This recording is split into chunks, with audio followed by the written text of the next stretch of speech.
Hello everyone, welcome back to The Fire and the Rain by Girish Karnad, Part 5. Refresh your memory. The story of Yavakri. Yavakri was unhappy because he believed that his father did not get the respect he deserved. He felt contempt towards his father's brother Raipya and towards his sons. Yavakri went to jungle for tapas to acquire universal knowledge. Though Indra warned him that knowledge should be received directly from the teacher, he granted the wish. Yavakri returns victoriously. Yavakri tempts Vishakha, who is the daughter-in-law of Raipya and wife of Paravasu. Yavakri and Vishakha were once lovers. Vishakha yields to him. Knowing this, Raipya becomes angry and invokes two evil powers to kill Yavakri. That was where we stopped in the last class. Now let us continue with Act 1.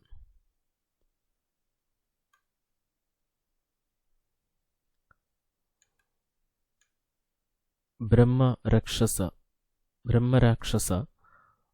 appears from the eyes of Raipya, holding a trident in his hand, and runs in the direction of Yavakri.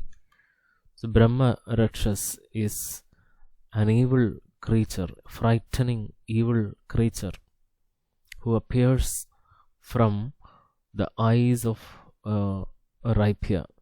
He is holding a trident. This is trident.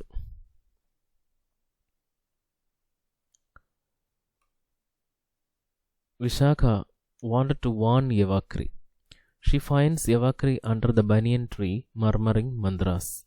She tells him about the rage of her father-in-law and advises him to remain inside the ashrama, not to go out. So Vishakha wanted to warn him and goes out to find him murmuring mantras under a banyan tree. So she warns him, but Yavakri was actually expecting this rage. He was not afraid. He had some protective measures with him, that is, he had sacred water inside his kamandalu, which will evaporate, which is supposed to evaporate Brahma Rakshasa. So Yavakri was expecting this rage, and the weapon he had with him was the water, sacred water inside the kamandalu. Yavakri reminds her that he wanted to take revenge upon the family of Raipya. Raipya grabbed all honors which his father deserved.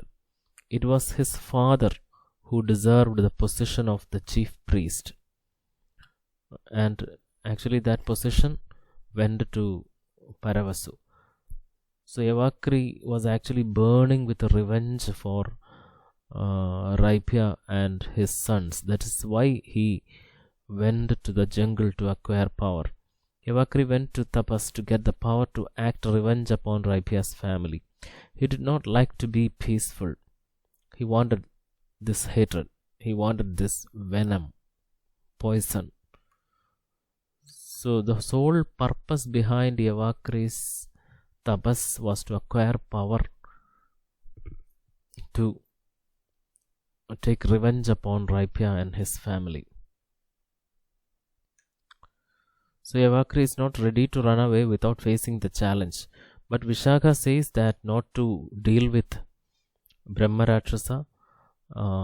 So go and sit inside the hermitage, inside the ashrama, without coming out. So that was the advice of Vishakha. Vishakha realizes that Yavakri approached her not out of love but for taking revenge upon Raipya and her husband. So it was at this particular point that Vishaka realizes that Yavakri approached her not out of love but for taking revenge upon Raipya and her husband.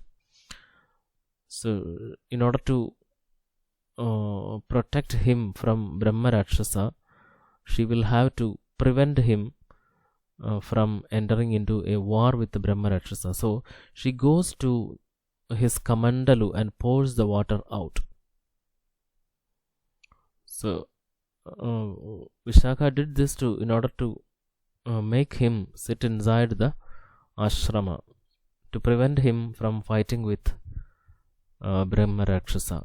Seeing this, Yavakri becomes bewildered, becomes frightened. It was his protection against the Brahma Rakshasa. He snatches the Kamandalu from her hands and finds it empty. Now the evil cry of Rakshasa is heard. Vishaka pushes him and asks him to stay inside the ashrama.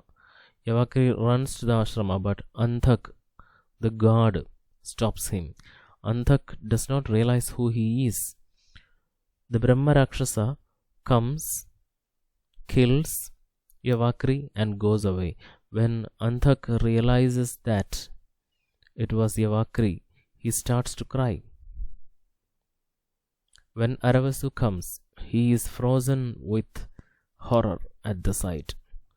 So at this point, the first act ends, and the drama, the first act of the drama stops at a very dramatic moment. So the figure that dominated the first act was actually Yavakri. Yavakri is being talked throughout the first act. His contempt towards Raipya and his family, his decision to go to the jungle in order to acquire powers, his return victoriously, he returns, then he tempts his former lover Vishaka. It was during his time he was away that Vishaka was married to Paravasu, so his revenge is burning inside him. So he tempts Vishaka, and as a result, Raipya becomes angry and creates evil, creates Kritya and Brahma Rakshasa in order to kill Yavakri. Both of them were two evil powers. So finally, the first act ends with the killing of Yavakri by Brahma Rakshasa. So we are stopping here. We'll continue the second act from the next class onwards. Thank you.